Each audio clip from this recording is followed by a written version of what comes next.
Hello and welcome. Hey, especially if you're new to the United States. Today, we're going to break down something that honestly affects every single one of us, how power in this country was originally designed to work. And let's get this out of the way right up front. This is not about picking sides, not about left or right, and it's definitely not about any single politician. Nope. This is about the blueprint, the owner's manual for how this whole thing is supposed to run. Okay, so let's dive in by rewinding the clock all the way back to the beginning. How did the founders first think about designing a system that could handle the very tricky and, let's face it, dangerous nature of power? At the very heart of their thinking was this one core belief. When power gets concentrated, it gets corrupted. They were super suspicious of it. And this wasn't just some abstract idea. It's the whole reason they built these specific safeguards into the Constitution to stop any one person or group from getting a permanent grip on control. This led them to a really critical question. If you don't fully trust Congress to pick the president, and you're maybe a little worried that a straight popular vote could be easily manipulated, who's left? Who do you actually trust with that decision? Well, their answer was to create this special role for people who were temporary and, most importantly, independent. And that brings us to this idea of an elector. Now, what's really key here is that the original idea was that these people were not supposed to be rubber stamps. They weren't just messengers. They were chosen to be citizens who could actually think for themselves, deliberate, and make a careful choice free from the political craziness of the day. And the process they designed to keep them independent was, pretty straightforward. They'd meet just one time. They would vote by a secret ballot so nobody could lean on them or intimidate them. And then, and this is the real kicker, they would just go home, go back to being private citizens. That simple step was designed to stop them from building careers, trading favors, or accumulating their own power. So this whole setup, this idea of temporary, independent people making the call, it was all designed to be a shield, right? It was a safeguard built specifically to defend the process from things like corruption, bribery, meddling from other countries, and the self-interest of career politicians. So if that was the original blueprint, what happened? How did it start to crack?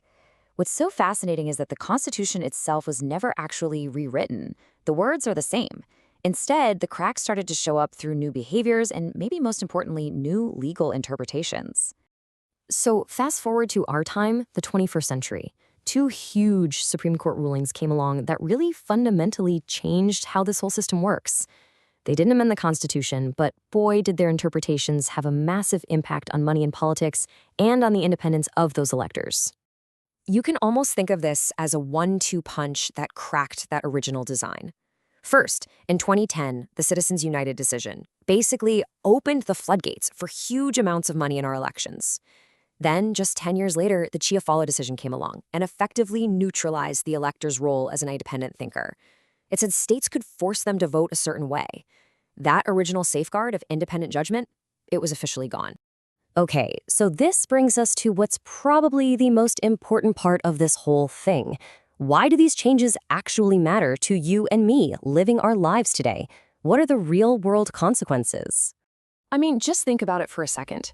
If you take away the one thing that was designed to be a thoughtful, human firewall, a check against corruption and outside influence, what do you think rushes in to fill that empty space? Well, the consequences are pretty profound. That vacuum gets filled by other forces, mainly money and rigid party control. And when simple obedience takes the place of independent thinking, trust in the whole system just starts to erode. People start to feel like their voice doesn't even matter anymore. And democracy, well, it gets a whole lot harder to protect. So, if the original blueprint is cracked, is that it? Is it broken for good? Not everybody thinks so. There are definitely some ideas out there for how to fix it. So let's take a look at one of the big proposals on the table. One of the big ideas being talked about is called the U.S. House Plan. And the goal isn't to just reinvent the wheel. It's really to restore the spirit of that original design. The focus is on bringing back those core principles, temporary authority and independent judgment, but, updating them for the modern world. The principles here are a direct throwback to what the founders were trying to do. It's all about temporary service instead of permanent political careers. It's about leadership that's been proven, not just purchased by big donors. And it's about creating a transparent system where human judgment is once again protected from all the pressures of money and party politics. Now, here's a really interesting part of this plan. It involves using modern tools like AI, but, and this is a really big but, it's in a very specific way.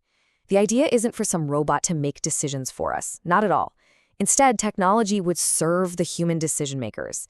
AI could be used to give us clear, verifiable data, like, hey, here's a potential conflict of interest, or here's where this money is coming from. The AI informs, but the humans, we still decide. But at the end of the day, any kind of repair starts with us. It starts with knowledge. Just understanding the original design, seeing where the cracks appeared, and getting why it all matters.